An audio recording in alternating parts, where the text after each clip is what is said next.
الحمد لله الذي هدانا لهذا وما كنا لنهتدي لولا أن هدانا الله لقد جاءت رسل ربنا بالحق الصلاة والسلام على رسول الثقلين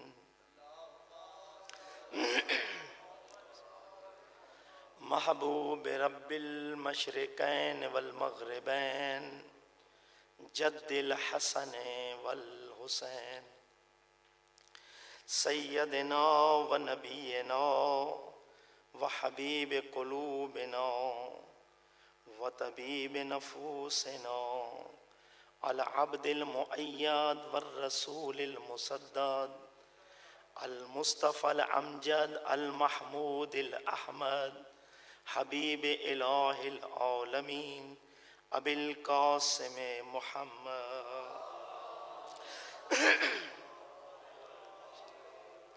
وأهل بيته الطيبين الطاهرين المعصومين ولعنة الله على أعدائهم أجمعين من يومنا هذا إلى يوم الدين. أما بعد قال رسول الله صلى الله عليه وآله وسلم فاطمة بضعة مني وقالت الفاطمة سیدت النساء العالمین برعظمت سیدہ بواز بلند صلوات.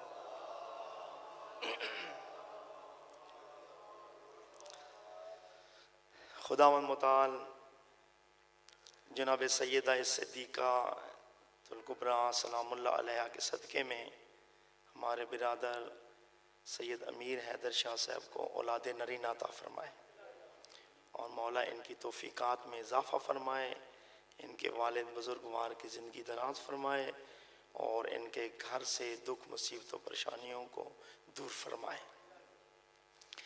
چند منٹ آپ کو زحمت دینا چاہتا ہوں. ایام فاطمیہ اختتام پذیر ہو رہے ہیں اور یہ سادات کا بہت بڑا نقصان ہوا ہے. دیکھیں کربلا میں ایک امام شہید ہوئے ہیں اور آج 11 اماموں کی ماں شہید ہوئی ہے. لہذا 2 جملے کہوں گا. جناب سیدہ کی سیرت بیان نہیں کی جا سکتی، یعنی اتنی عمیق اور اتنی گہری اور اتنی جو ہے پر نور ہے کہ انسانی عقل اس کو جلدی جلدی درک نہیں کر سکتا.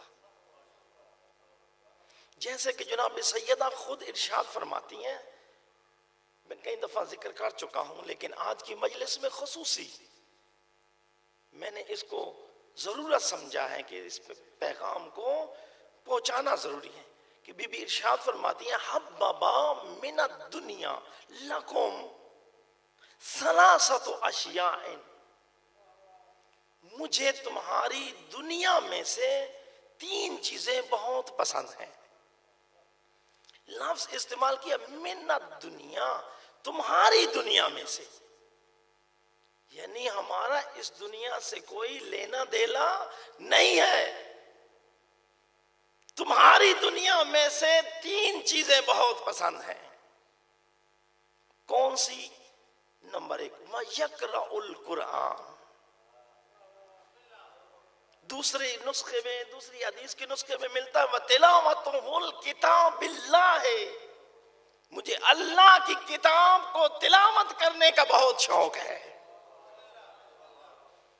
اور دوسرا ارشاد فرمایا وَزِيَارَةُ وَجْهِ رَسُولِ اللَّهِ، اور مجھے سرور کائنات کے چہرہ اقدس کی زیارت کرنا بہت پسند ہے. اور تیسری چیز فرمائی ہے والانفاق مالی فی سبیل اللہ ہے، اور راہ خدا میں اپنے مال میں سے خرچ کرنا بہت پسند ہے. ارشاد فرمایا کہ قرآن کریم کو تلاوت کرنا بہت پسند ہے. اب ہم جناب سیدوں کو اپنے اوپر حجت مانتے ہیں یا نہیں مانتے ہیں؟ مخدومہ عالیہ کو ہم اپنی رہبر اور اپنی حسنہ اخلاق کی معلمہ مانتے ہیں یا نہیں مانتے ہیں؟ مانتے ہیں۔ اگر نہ مانے تو ہم کیا ہو جائیں گے؟ خارج الاسلام ہو جائیں گے۔ آج طریقہ تشیع کے حوالے سے اگر بیان کیا جائے تو کسی بھی معصوم سے انکار کفر ہے، تو ان کی سیرت کو ہم اپنا نمونہ سمجھتے ہیں۔ اور بی بی کہتی ہے مجھے قرآن کی تلاوت کرنا بہت پسند ہے۔ اب بی بی کو ہم مانتے ہیں کہ ہمارے اوپر حجت ہے، ہماری معصومہ ہے، 11 اماموں کی والدہ گرامی ہے، تو ان کے ماننے والے اگر قرآن سے دور ہیں تو اپنے آپ کو محب زہرا نہ کہلوائیے۔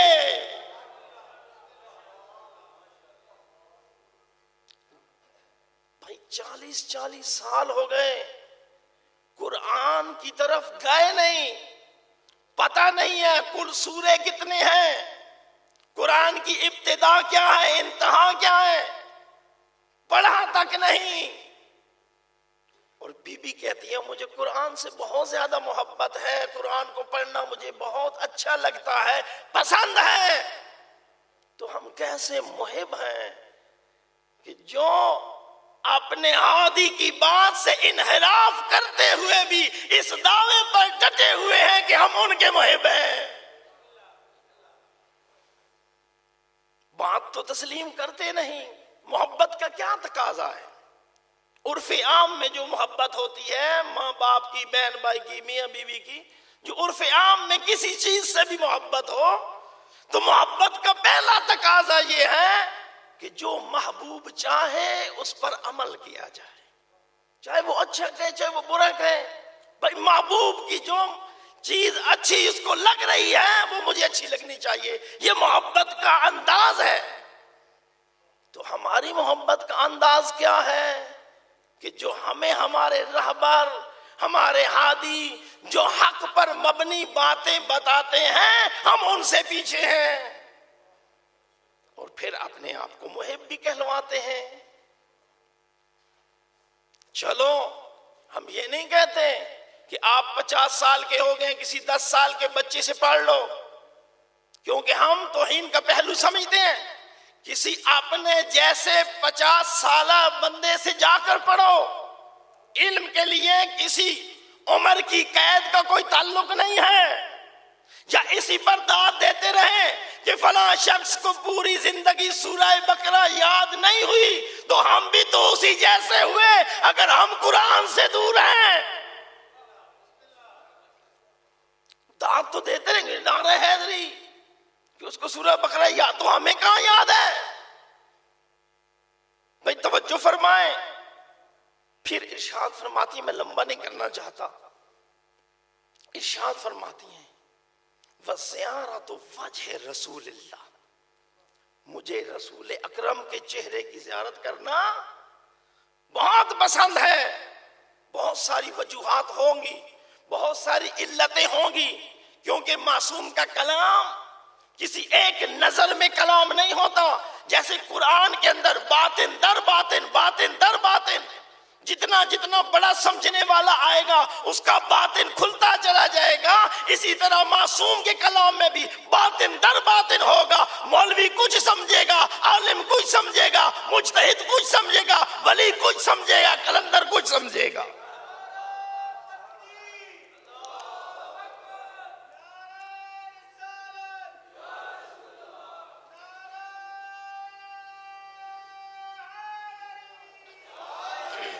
بہت ساری وجوہات ہوں گی اس کلام کے اندر، لیکن ایک وجہ ہے جو ہمارے لیے کم علم لوگوں کے سمجھنے کے لیے کہ اپنے ماں باپ کے چہرے کی طرف دیکھنا عبادت ہے۔ جنگ احد میں جب کفار اور اسلام کی لڑائی ہوئی، دوسری لڑائی، تو ایک طرف مسلمانوں کی طرف بیٹا تھا اور کافروں کی طرف سے باپ آیا. تو جب وہ آمنے سامنے آئے تو کسی صحابی نے کہا مار دو، کافر ہے. ساتھ کھڑے ہوئے حجت خدا شریعت کے بانی خاتم الانبیاء نے کہا خبردار، کوئی اور مارے یا مارے تم نہیں مارنا، تمہارا باپ ہے. اسلام ان چیزوں کو دیکھتا ہے کہ مذہب نہیں، تمہارا باپ ہے، چاہے کسی بھی مذہب سے تعلق رکھتا ہے، باپ کی عظمت کو اسی جگہ پر قائم رکھا. لہذا ماں باپ کی. اور دوسری روایت میں ایک اور روایت ہے، امام صادق علیہ السلام ارشاد فرماتے ہیں کہ 4 مقام پر دعا کبھی رد نہیں ہوتی ہے. نمبر 1، جب بارش ہو تو دعا مانگا کرو، دعا رد نہیں ہوگی. نمبر 2، جب خانہ خدا کا دروازہ کھلے تو دعا مانگا کرو، دعا کبھی رد نہیں ہوگی. نمبر 3، جب نکاح کا وقت ہو اس وقت دعا مانگنا کبھی رد نہیں ہوگی. اور جب صبح اٹھتے ہو تو سب سے پہلے خندہ پیشانی کے ساتھ، لطافت کے ساتھ، الفت کے ساتھ، کرم کے ساتھ اپنے ماں باپ کے چہرے کی زیارت کرنا، دعا مانگنا اللہ رد نہیں کرے گا.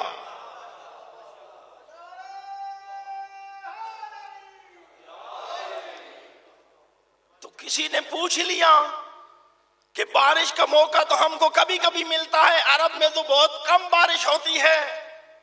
تو کہا جب بارش ہو تو کر لینا. اچھا، اب کبھی قسمت والے کے سامنے خانہ کعبہ کا دروازہ کھلے، جو وہاں پر موجود ہو تو کھلے تو دعا مانگے. یہ موقع بھی مس ہو گیا انسان کی زندگی سے. اچھا، اب نکاح زندگی میں ایک مرتبہ ہوتا ہے، بندے کو خوشی اتنی ہوتی ہے کہ کوئی چیز یاد ہی نہیں رہتی. یہ موقع بھی مس کر دیا. اب کون سا موقع باقی ہے؟ کہ ایک موقع زیارت والدین ہر روز کر سکتے ہو. کسی نے کہا کہ اگر فوت ہو جائے کہ قبر کی زیارت کر لو، ثواب وہی ملے گا. یہ بھی درس دے رہی ہیں اپنے ماننے والوں کو. اور پھر کہتی ہیں وَالْإِنفَاقُ مَالِي فِي سَبِيلِ اللَّهِ، اللہ کی راہ میں خرچ کرنا اپنے مال میں سے بہت پسند ہے. کہتے ہیں کہ جناب ابو ذر رضی اللہ تعالی عنہ بھیڑوں کا کاروبار کرتے تھے. یہ بھیڑیں بکریاں بہت زیادہ ان کے پاس تھی.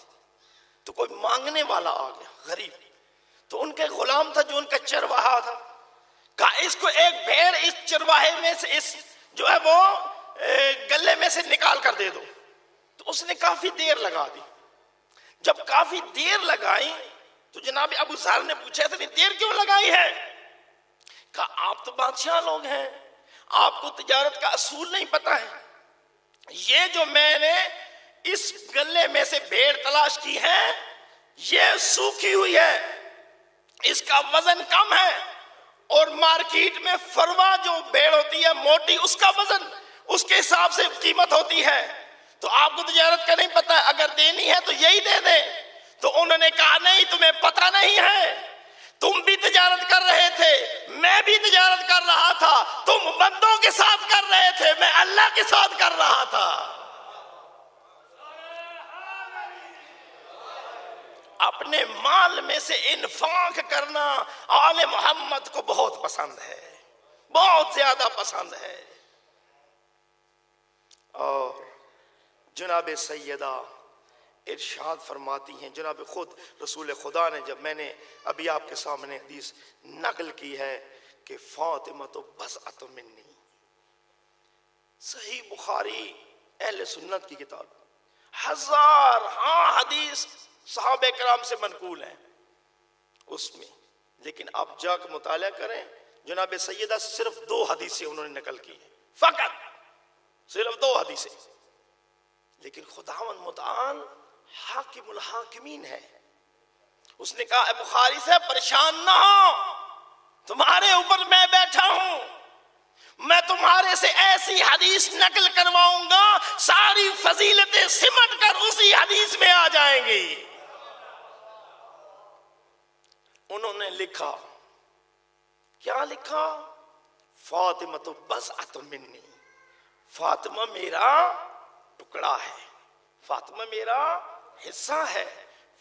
یعنی یہ نہیں کہا کہ میرے جگر کا ٹکڑا ہے، میرے دل کا ٹکڑا ہے، نہیں کہا میرا حصہ ہے، مطلقاً کا کہ میرا حصہ ہے. اچھا اب میں یہ آپ نے حدیث بہت مرتبہ سنی ہوگی، آج اس کا میں شان نزول بھی بتا دیتا ہوں کہ یہ کس جگہ پر کہا کہ میرا حصہ ہے.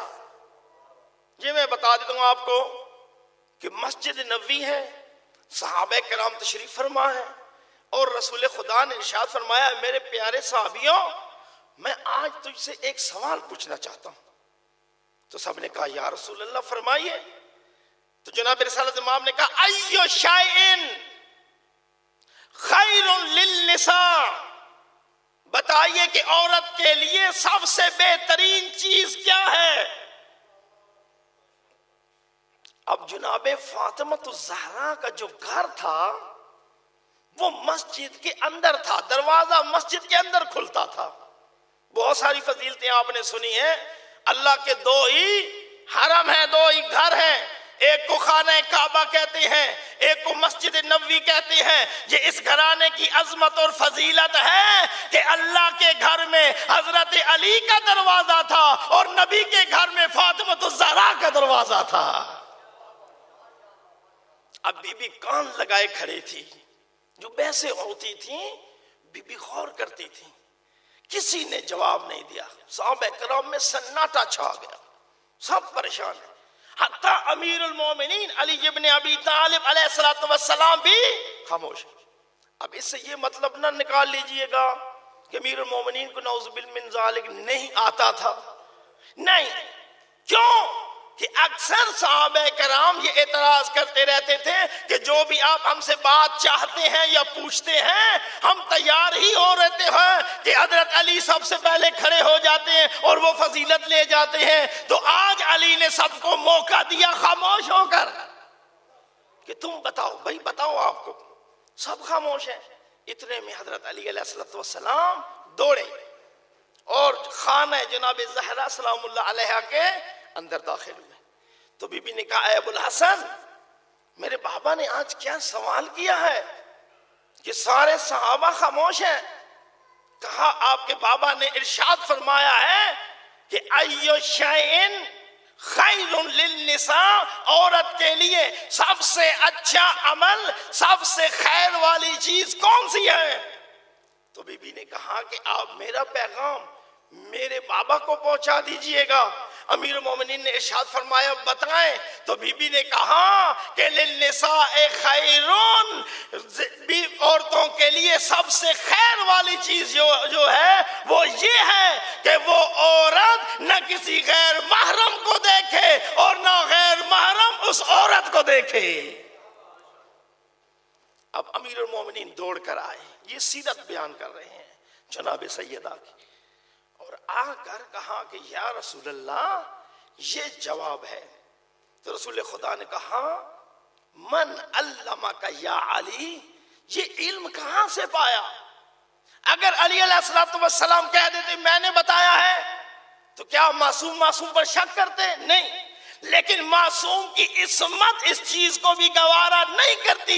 اتنی امانت کا پاسدار معصوم کی زندگی میں ہوتا ہے کہ کسی دوسرے کی بات کو اپنی بات تک نہیں کہتے، بلکہ کہا کہ قالت الفاطمہ الزہرا، یہ سیدہ نے کہا ہے کہ عورت کی فضیلت اسی میں ہے کہ نہ غیر محرم اس کو دیکھے اور نہ کوئی غیر محرم اس عورت کو دیکھے.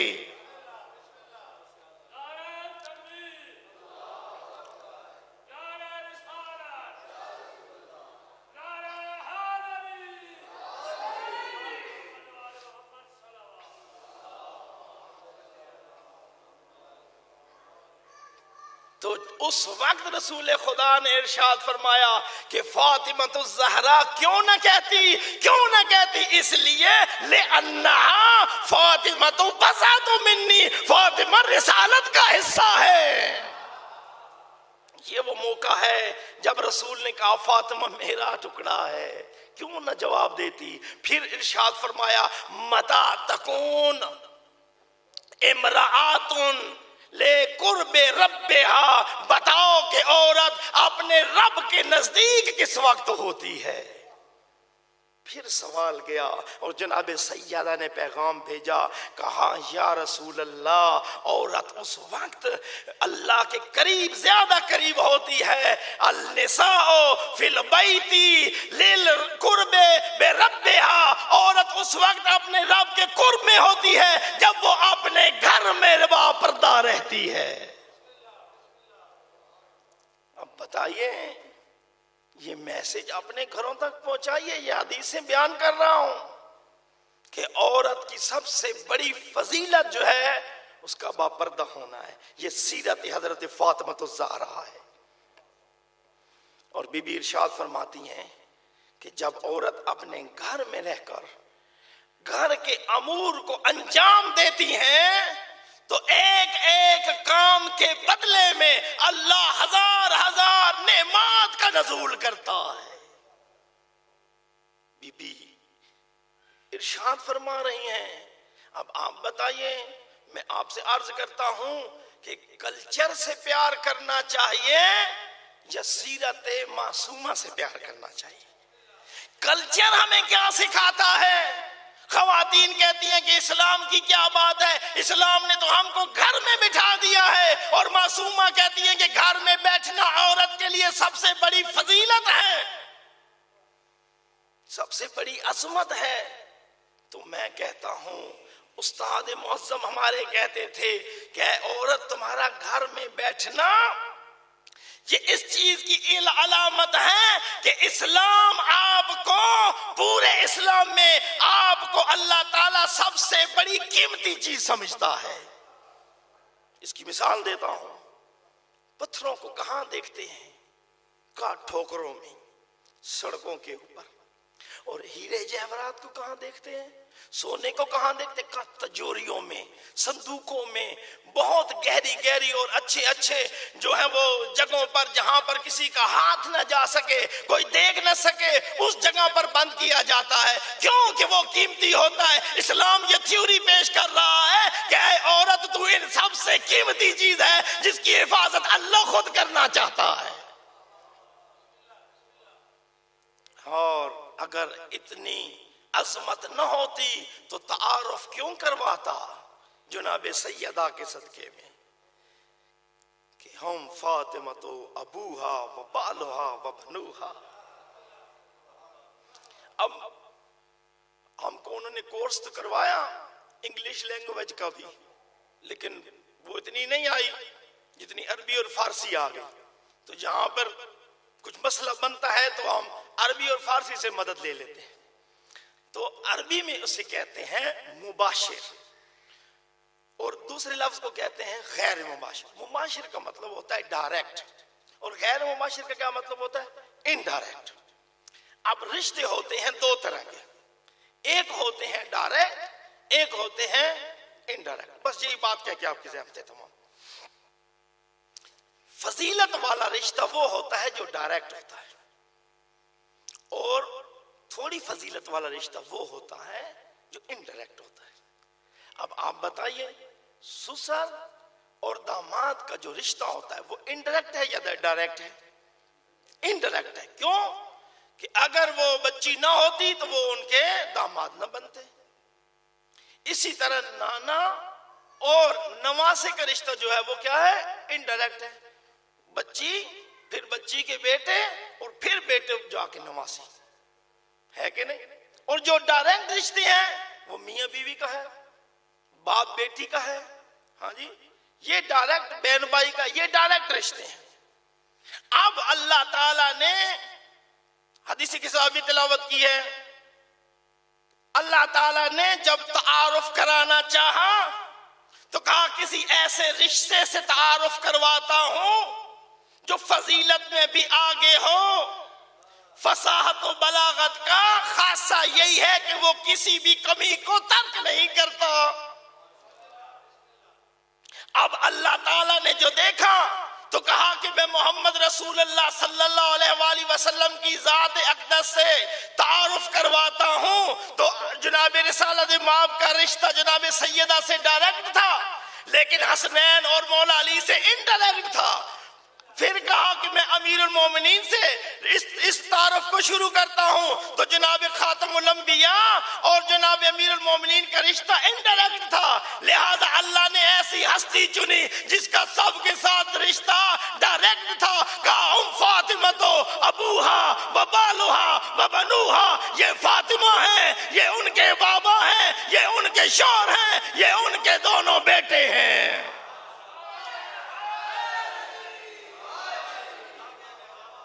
بیٹے کا رشتہ دیکھیے تو ڈائریکٹ ہے، شوہر اور بیوی کا رشتہ دیکھیے تو ڈائریکٹ ہے، بابا اور بیٹی کا رشتہ دیکھیے تو ڈائریکٹ ہے. یہ جناب سیدہ کی عظمت ہے کہ جس کو اللہ تعالیٰ بیان کر رہا ہے اور کہا وَهِيَ نُورُ عَيْنِي، اور فاطمہ الزہرا میری آنکھوں کا نور ہے. یہ وہ نور نہیں ہے کہ جو آنکھوں سے چلا جائے تو انسان اندھا ہو جائے، نہیں، یہ میری آنکھوں کا وہ نور ہے جو شکل فاطمہ میں امامت چلتی ہوئی نظر آ رہی تھی، اسی کو نور کہا. یہ وہ نور ہے جو قیامت تک پھیلا ہوا ہے.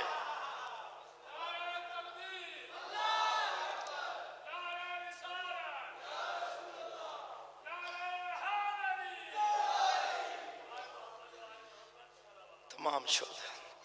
بس ایک جملہ اور تھا لیکن وہ نہیں پڑھتا کہ حیا روحی بین الجنبیہا، فاطمہ وہ میرا روح ہے جو میرے دونوں پہلوؤں کے درمیان ہے.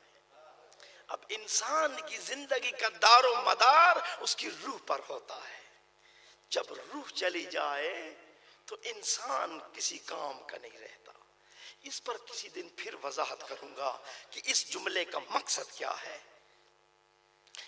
جناب فاطمہ الزہرا کا آپ نے بہت زیادہ مصائب سنا ہے.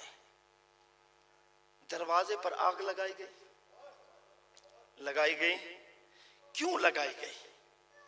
ہمارے استاد معظم وہ ہم سے ارشاد فرماتے تھے کہ جب آیت نازل ہوئی نا انما یرید اللہ لیذھب عنکم الرجس اہل البیت ویطہرکم تطہیرا، تو لوگوں نے بھانپ لیا کہ یہی اہل بیت ہیں اور یہی اسلام کو بچانے والے ہیں. اسی گھر سے ایک ایک نمائندہ نکلے گا، جب اسلام پر کوئی مشکل بنے گی یہی آئیں گے، لہذا اس گھر کو جلا دو. یہ انتظام کیا گیا. کائنات میں اگر جناب سیدۃ الزہرا سلام اللہ علیہا کا گھر نہ جلایا جاتا تو 10 محرم کو خیام حسینی بھی نہ جلائے جاتے. فاطمہ الزہرا کے سینے میں اگر میخ پیوست نہ ہوتی تو جناب علی اصغر کے سینے میں تیر نہ اتارا جاتا. جناب فاطمہ الزہرا کی پسلیوں کو اگر نہ توڑا جاتا تو کربلا میں کوئی جرت نہ کرتا کہ لاش حسین پر گھوڑے دوڑاتا. کربلا میں سقیفہ میں اگر کوئی یہ جرت نہ کرتا کہ علی کے ہاتھوں میں رسن پہنا کر، گلے میں رسن پہنا کر کھینچ کے لے جاتے تو کربلا میں کسی کو جرت نہ ہوتی کہ مخدرات عصمت کے ہاتھوں میں کڑیاں پہناتے. پورا مکمل مقدمہ فاطمہ الزہرا کے گھر سے ابتدا ہوتی ہے کربلا کی. اور جب کسی نے تماچا مارا جناب سیدہ کے چہرہ اقدس کے اوپر تو کوئی جملہ یہ نہیں کہا کہ یا علی مدد کو آؤ یا حسین مدد کو آؤ. ایک جملہ نکلا ہے تاریخ کا ولدی یا مہدی، اے میرے مہدی بیٹے میری مدد کو آؤ. وصیتیں کرنی شروع کی. امیر المومنین کو بلایا اور بلا کر کہا یا علی غسلنی فی اللیل دفنی فی اللیل، یا علی مجھے رات کے اندھیرے میں دفن کرنا، رات کے اندھیرے میں غسل دینا. یا علی وہ نہ آنے پائیں جنہیں میرے محسن کو شہید کیا. علی رو پڑے. ایک مرتبہ جناب سیدہ نے امیر المومنین کے آنسوؤں کو پوچھا اور آپ نے پہلو کے اوپر لگایا۔ امیر المومنین نے کہا بنت رسول خدا یہ کیا کر رہی ہیں؟ کہا میں نے اپنے بابا سے سنا ہے کہ مظلوم کے آنسو ہر درد کی دوا ہے۔ یا علی تجھ سے بڑا مظلوم کون ہے؟ تو سامنے کھڑا رہا، لوگ مجھے تماچے مارتے رہے۔ ابھی چلے گئے، امیر المومنین کو کہا یا علی یہ میری وصیت یاد کرنا، اس کے بعد ہر ماں کا تعلق اپنی بیٹیوں سے ضرور ہوتا ہے۔ 4 سال کی جناب زینب کو بلایا، کہا 1 منٹ قریب آؤ۔ بچی آئی، کہا وہ صندوق اٹھاؤ بیٹا۔ بی بی نے صندوق اٹھایا، کہا اس کو کھولو۔ کھولا، جب کھولا تو اس میں سے ایک شیشی برآمد ہوئی۔ کہا اماں جان یہ کیا ہے؟ کہا یہ کافور ہے، جب میرے بابا کو جبرائیل نے غسل دینا چاہا تو اس وقت سے بچا ہوا ہے۔ میرے بابا نے مجھے کہا تھا کہ تم اپنے لیے استعمال کرنا، جب تمہارے بابا مجھے غسل دینے لگے نا تو یہ اپنے بابا کو دینا۔ اس کے بعد دیکھا کہ ایک کفن پڑا ہے صندوق میں۔ کہا اماں جان یہ تو کفن پڑا ہے۔ کہا نکالو۔ کہا جب تمہارے بابا غسل سے فارغ ہو جائیں تو ان کو دینا، یہ تمہاری ماں کا کفن ہے، میں پہنوں گی۔ کفن اٹھا کر سائیڈ پہ رکھ دیا، دیکھا تو ایک اور کفن موجود تھا۔ بی بی روئی، چھوٹی بچی ہے، اماں جان یہ کس کا کفن ہے؟ کہا جب تمہارے بابا کو ضرب لگ جائے تو اپنے بھائی حسن کو دینا، یہ جنت سے آیا ہے، وہ پہنائیں گے امام حسن کو اس وقت جب دوسری مرتبہ گھر آئیں گے۔ کفن اٹھا کر رکھ دیا۔ کہا اماں جان ایک اور کفن پڑا ہے۔ کہا یہ کفن تمہارے بھائی حسن کا ہے، یہ اس کو پہنانا، جب اپنے امام بھائی حسین کو دینا، وہ امام حسن کو پہنائیں گے۔ جب دیکھا تو اب صندوق خالی تھا۔ عزادارہ نے امام حسین، یہ آخری جملہ ہے، جناب سیدہ کو اپنے بھائی سے بہت پیار تھا۔ جب دیکھا کہ صندوق خالی ہے، ترتیب چلی آ رہی ہے اور اس ترتیب میں امام حسین باقی بچتے تھے، بچی نے منہ پر ماتم کیا اور چیخ کر کہا ہے اماں میرا بھائی حسین۔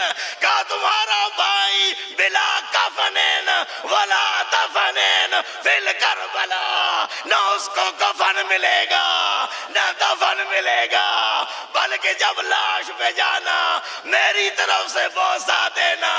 کہا ماں سلام کہتی ہے۔ اللہ اللہ